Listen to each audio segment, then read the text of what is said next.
जनपद मुरादाबाद के बिलारी नगर में आइडिया ग्राउंड में आयोजित भीम आर्मी आजाद समाज पार्टी के कार्यकर्ता सम्मेलन में संबोधित करने पहुंचे चंद्रशेखर रावण ने कहा कि वर्तमान की डबल इंजन की सरकार ने बहुजनों और अल्पसंख्यकों को बहुत नीचे पायदान पर पहुंचा दिया। अब समय आ गया है परिवर्तन का।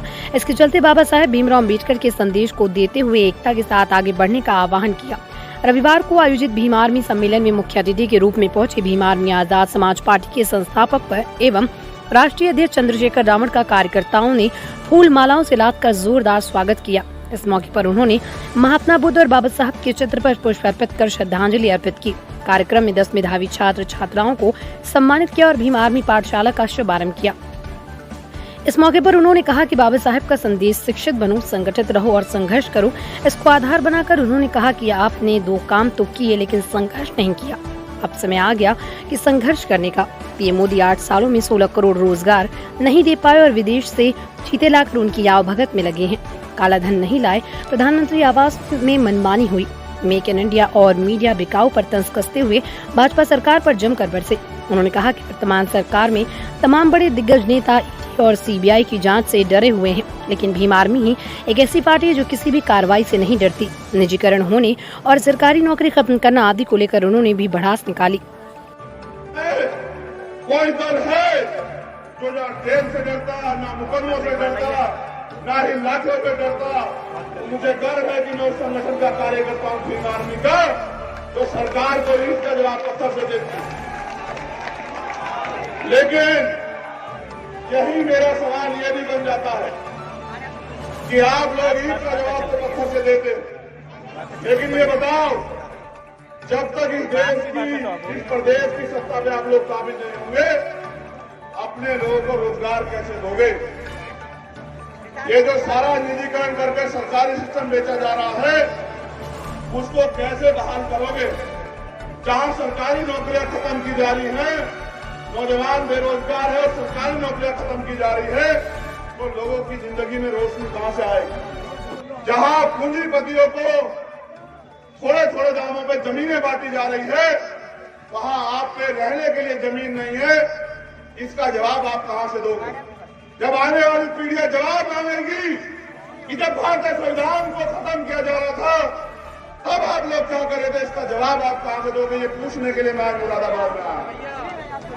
आखिरी उम्मीद आपको, बाबा साहब अम्बेडकर ने कहा, जिस समाज का युवा जीते जी अपने समाज की लड़ाई नहीं लड़ता, हक अधिकारों की लड़ाई नहीं लड़ता, वो जीते जी भी मरे हुए के समान होता है। और जिस समाज का युवा जीते जी हक अधिकारों की लड़ाई लड़ता है, स्वाभिमान सम्मान की लड़ाई लड़ता है, वो मर कर जिम्मेदारी क्या हम सब लोगों की है या नहीं है? बताओ, दोनों हाथ उठा के बताओ, है या नहीं है? अगर जोश गलत दिशा में जाएगा तो परले आएगी, अगर सही दिशा में जाएगा तो सत्ता आएगी। और जब सत्ता आएगी तभी आपके हाथ में वो ताकत होगी कि आप अपने लोगों के लिए कानून बना के अधिकार दिलाने का काम कर सकते हो। मैंने ये कहा अभी मध्य प्रदेश की धरती पे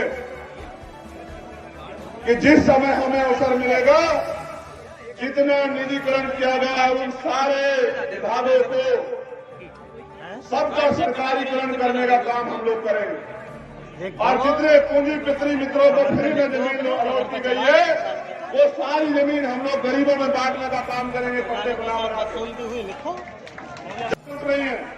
अभी मैंने देखा जालौन की एक घटना, कल मैंने देखी मथुरा की एक घटना। ये सरकार बात करती है बहनों की, ये सरकार बात करती है महिला पढ़ाओ बहनें बचाओ की, ये सरकार बात करती है एंटी रोमियोस्क्वाड की। जिस तरह से बच्चों की हत्याएं और रेप इस सरकार में हो रहा है, और इसे कोई से राज का नाम दो, ये जब बहन बेटियों की रक्षा नहीं कर सकते, इन निकम्मों को तो सरकार से वैसे इस्तीफा दे देना चाहिए। अगर ये इतने निर्दयी लोग हैं, ये तो बीजेपी के लोग इतने निकम्मे और निर्दयी लोग हैं, ये तो लाशों में राजनीति करते, दंगे करा करा के भाईचारे को तोड़ के हिंदू मुसलमान करके ये साजिशें करके सत्ता में बैठे हुए लोग। हमें इनकी साजिशों से सावधान रहना। मैं अपने नौजवान साथियों से पूछ रहा हूं, आप बताओ, ये जो बहनें चीख रही चिल्ला रही हैं, इनकी सुरक्षा की जिम्मेदारी आपकी है या नहीं? बताओ। अगर आपकी जिम्मेदारी है तो ये भी बताओ, इन जो अन्याय हो रहा है उसका हिसाब कौन लेगा? इतनी हल्केबाजी बताओगे तो ये मुरादाबाद के लोग आराम से खड़े रहे, प्रशासन के लोग। इसका हिसाब कौन देगा बताओ? इस बार अगर किसी बहन की अस्मत पे हाथ डाले कोई, इस बार अगर यहाँ किसी बहन को बेइज्जत किया जाए तो यहाँ के डीएम और एसएसपी कार्यालय में इसी संख्या में जाना, इसी संख्या में जाना। फिर मैं देखता हूँ किसी बहन की जबान सही से। जब आप इतनी संख्या में वहां जाकर बैठोगे तब इनको एहसास होगा, तब ये नींद से जाएंगे, इनको समझ आएगी बच्ची कितनी कीमती होती है, बहनें कितनी कीमती होती है, तब इनको समझ आएगा। मैं तो आपसे कह रहा हूं, आप देखो और गौर करो, सीए क्यों आया, एनपीआर एनआरसी क्यों आया? क्योंकि सत्ता उनकी थी, वो चाहते थे ये आए। आप चाहते हैं निजीकरण रुक जाए, आप चाहते हैं बेरोजगारी खत्म से होगा। आप ये तय करें मानसिक गुलामी को छोड़ के कि आपका हाथ ऐसे होना चाहिए देश में या ऐसे होना चाहिए। अगर ऐसे होना चाहिए तो इसके लिए आपको काबिलियत पैदा करनी पड़ेगी, और जो नालायकी हमारे अंदर है उसको हमें खत्म करना पड़ेगा। वो नालायकी तब खत्म होगी जब हम 365 दिन अपने राज सत्ता के लोगों के लिए भीड़ जुटाने के लिए पैसे बांटे जाते हैं, खाना बांटा जाता है, गाड़ियां और तेल के साधन दिए जाते हैं। लेकिन आपका प्यार इतना है कि आप अपने साधन पे और बैठने की जगह नहीं है। मैं खुद चल के आया हूं, पूरे ग्राउंड में पानी भरा हूं, मैं कल से देख रहा हूं।